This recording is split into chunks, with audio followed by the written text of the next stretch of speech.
Happy Friday to you. It is August 17th, and these are the Friday Funnies. Well, the Olympics are finally over, which means it's time now for that other every 4-year event of astronomical boredom, and I'm referring, of course, to the Republican and Democratic conventions. My first question is, why are we even having them this year? We already know who's running, so why waste our TV time with a lot of backslapping and bootlicking and posturing? Instead, have Obama and Biden and Romney and Ryan compete in Wipeout. Huh? Can you imagine the TV ratings for that? One of the obstacles could be you have to bounce off of Chris Christie, knocking down Harry Reid with one punch and landing in Nancy Pelosi's lap. That, my friends, is reality TV. But we still have 2.5 months before the election, so there's going to be plenty of time for bipartisan mockery. Right now, however, it is time to carpe some diem and look at the oddest stories in this week's news.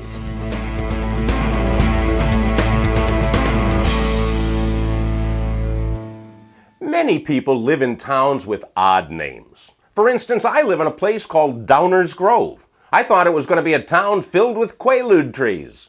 Imagine my surprise. In Pennsylvania, if you've ever been through there, they have towns with names like Intercourse, Blue Ball, and Climax.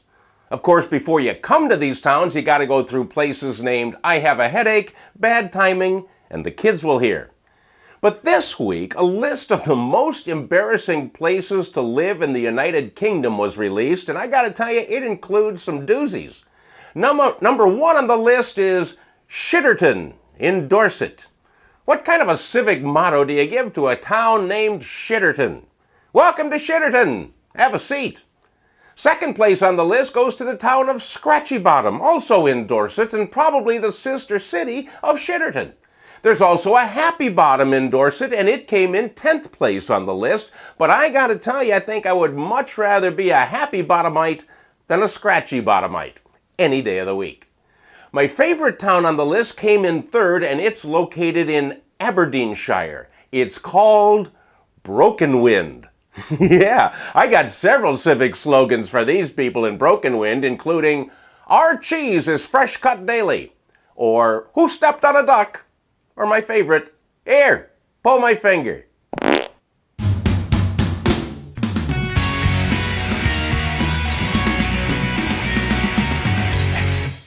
At the Blagoveshchenkai International Passenger Checkpoint in Russia's far eastern Amur region, and I don't even know if I'm pronouncing any of that correct except for Russia. Anyhow, employees there stopped a Chinese woman whom they suspected of smuggling. Now what, you ask, was the woman trying to sneak into Russia? Drugs? Fireworks? Soft toilet paper, perhaps? No, this woman had deer genitalia in her purse.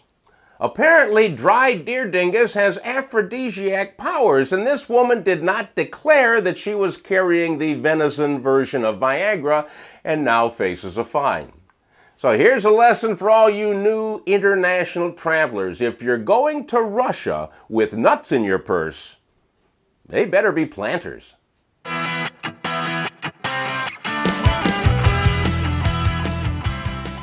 If you're considering getting married, let me acquaint you with a hot new destination, Las Vegas, on the Strip, at Denny's. The Las Vegas Denny's restaurant is now offering marriage ceremonies along with a complimentary Grand Slam breakfast. Just imagine the memories you'll have when you say "I do" in front of a bunch of strangers stuffing their faces with pancakes. Brings a tear to the eye. And a mandatory 18% tip for parties of 8 or more. Hey, that's all I have for you this week. Thanks for watching the Friday Funnies. Please pass them along to all of your friends and be sure to be back here next week. See you then.